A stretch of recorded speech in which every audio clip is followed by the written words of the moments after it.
So the tank has been running for about 10 months now. We've built our way up fish population-wise to about 4 dozen fish in the tank so far, which is requiring a goodly amount of frozen fish food. I would say on an average about 10 cubes a day, maybe a little bit more if you include the flake food that's put into the tank. The algae scrubber is performing well. There appears to be no real algae that grows on the front panels of acrylic, but I am able to see that there's a goodly amount of algae beginning to grow, green algae in particular, on the rock foundation. That's where this scrub brush comes into play, as well as the timing on adding the tangs. The advantage of tangs is that they will graze on various algae in the tank. Some tangs have a beak that they pick with. Some tangs have a series of lips with a rows of fine bristle teeth, referred to as bristle-tooth tangs, that will scrape the algae off there.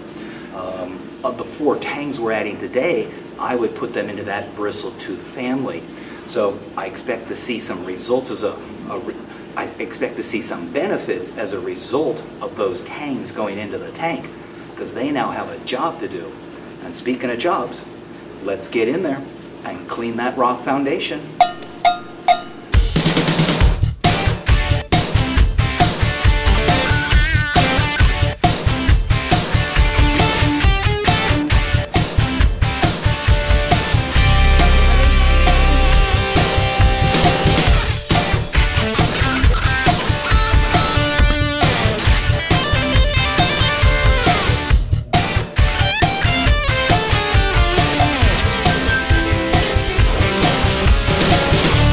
As mentioned in part 1, this tank has been set up specifically as a fish-only system, as it contains no living corals nor invertebrates. The advantage of this type of system is that it's much more manageable than a living coral reef tank. Manageable in the sense that it can be treated with medications. Manageable in the sense that its decorations can be rearranged by rotating the corals in and out of the tank. And manageable in the sense of cleaning it out.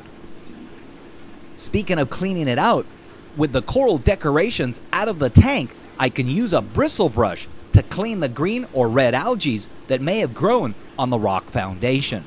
This brush is simply from Home Depot, and its reach is enhanced by a broomstick handle. With the large amount of openly stacked rock and the many caves created, these fish are able to seek sanctuary during the brushing and cleaning process. It's this ability to find a hiding place that greatly decreases the stress and fear for the fish. As you can see, they're all hiding within the rock structure. I recall years ago, I set up a 125-gallon tank for a lady whose entire house was the minimalist theme, meaning the house had very few furniture items or decorations, including the fish tank. There was one medium group of rocks in the middle of the tank, or if I split it up, there were 2 smaller stacks of rocks with just as few coral decorations for the fish to hide within. I recall that once the coral decorations were out of the tank, there was hardly any room for the fish to find any places to hide. As I moved my arm back and forth to wipe the algae, the fish also darted back and forth to avoid my efforts. These fish found the cleaning process stressful, as they were not able to avoid the fear and confusion as a result of the tank cleaning process.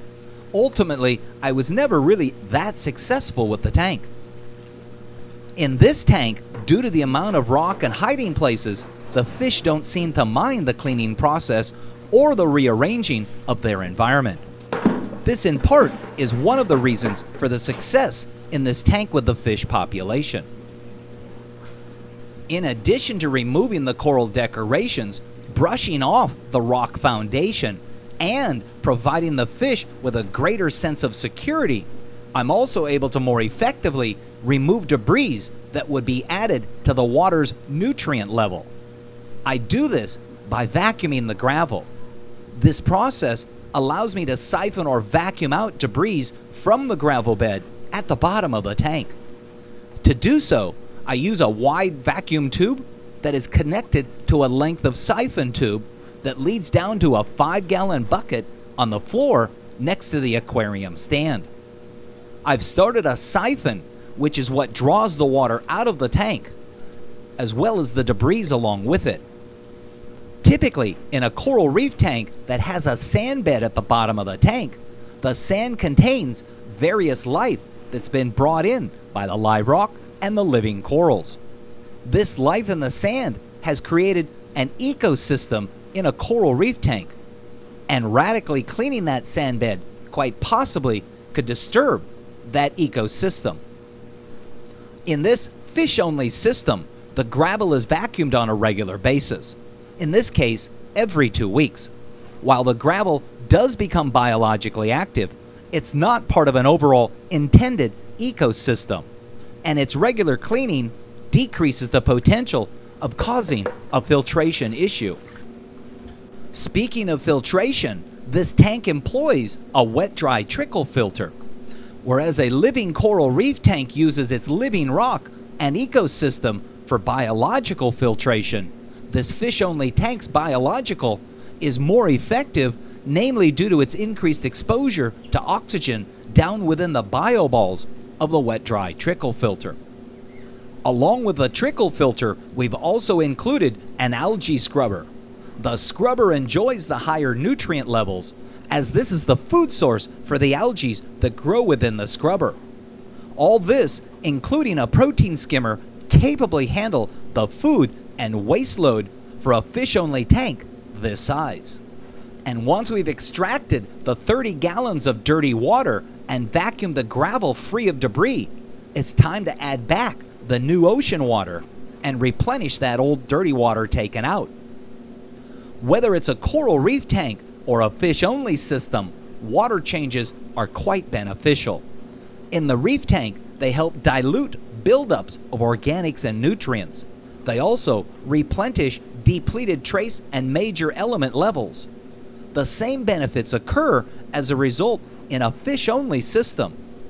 Additionally, this water removal process allows me to acclimate the new fish to the variations in salinity and pH of the old water by draining some of that water into the buckets that I brought the new fish in.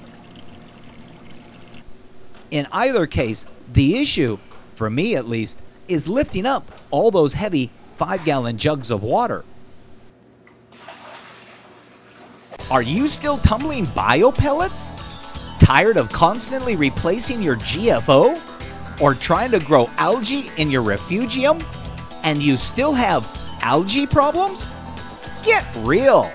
Real filtration, that is.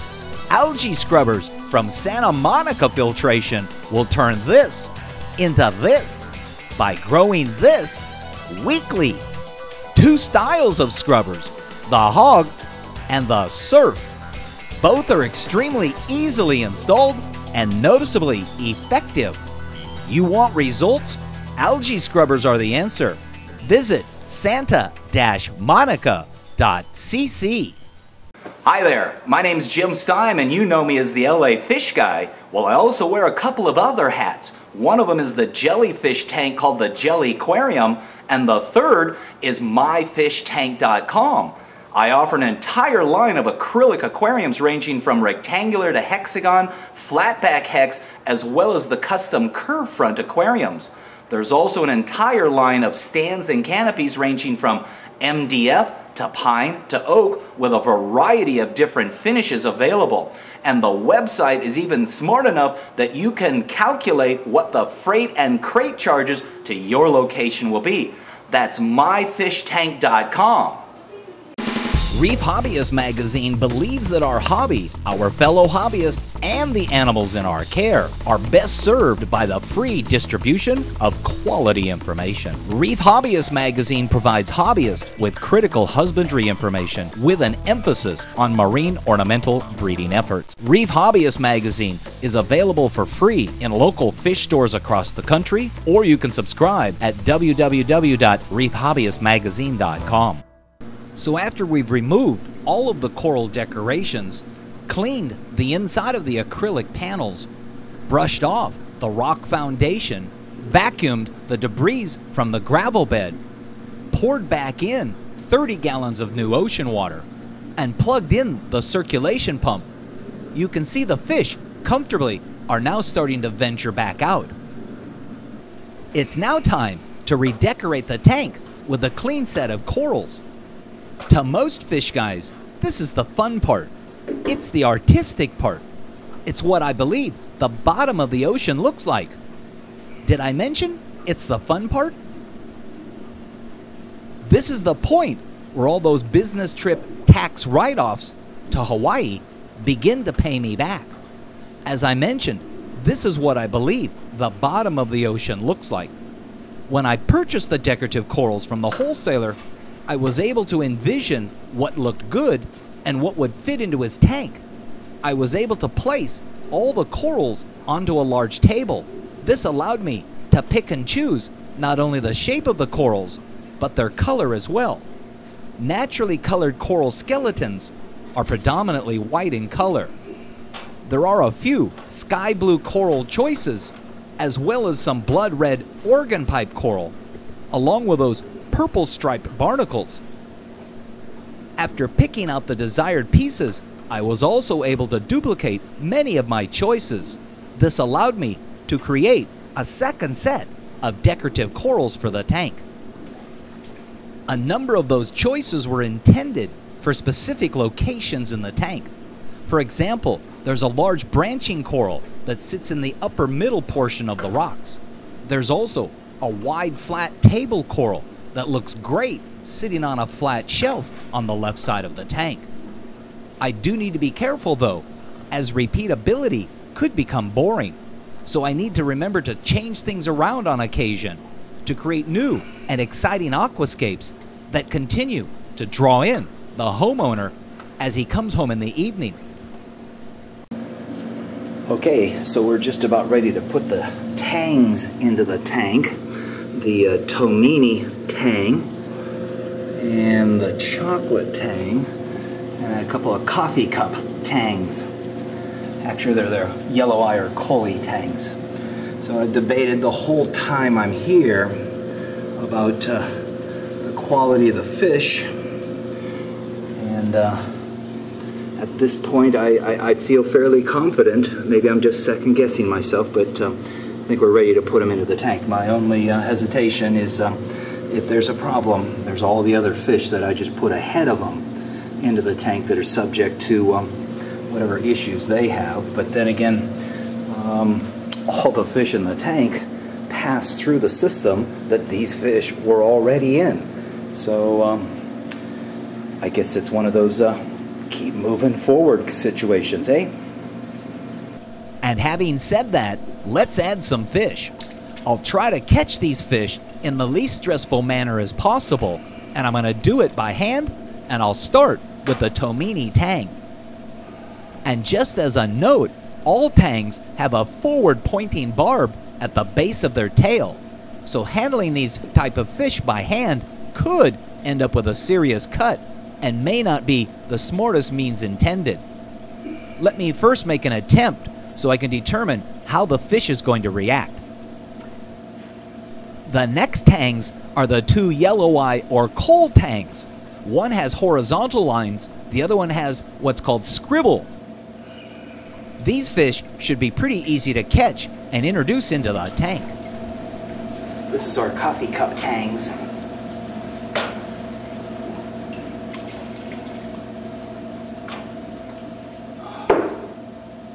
I usually transport fish in 5-gallon buckets. I can fill the bucket halfway with a goodly amount of water, and the bucket still won't tip over.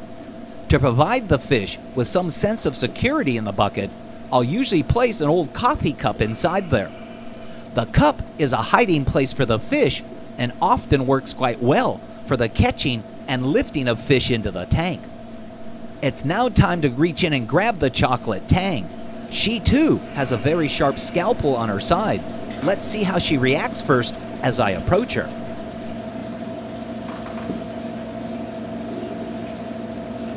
So I guess it's too late to second guess myself now, eh?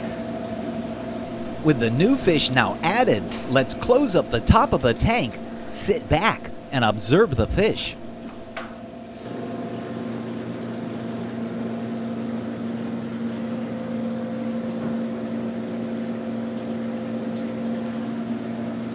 So there's a little disturbance in the force. I can sense it amongst the fish as a result of the new ones coming into the tank. I can see that the pink-tailed trigger did not like one of the yellow-eyed tangs.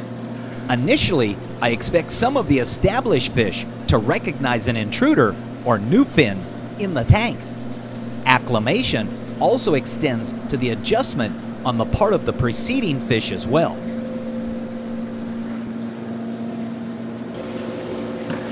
So I was also going to go ahead and change the pleated cartridge in the canister filter, but I think I've done enough disruption biologically to the system today, plus added 4 more fish. So I don't want to create a deficit biologically speaking.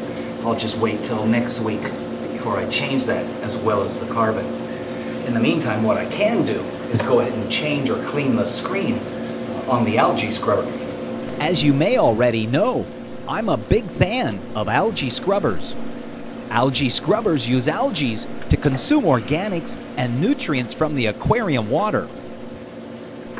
I have found these to be significantly successful in controlling nutrients and reducing unwanted algae growth in the aquarium. These algae are harvested on a weekly basis. And you can see here it's really starting to grow some algae on it. But let's first go ahead and clean the inside of the scrubber. You can see the algae that's growing on the inside of the scrubber as well, and in particular on those side clear panels. We want to make sure that that's free of algae, because if the light can't pass through there, it's not going to reach the algae growing on the screen, which is what's going to help remove nutrients out of the system. And with a trip to the laundry room sink and a quick scraping off of the algae on the screen, it's no time before I'm repositioning the clean screen back into the scrubber. Here you can see how the scrubber lights illuminate the screen from both sides as the water falls down over the screen continuously and ultimately over newly grown algae, which absorbs organics and nutrients. Other than wiping down the outside of the tank, this completes a typical service of the 400-gallon Bowfront Aquarium.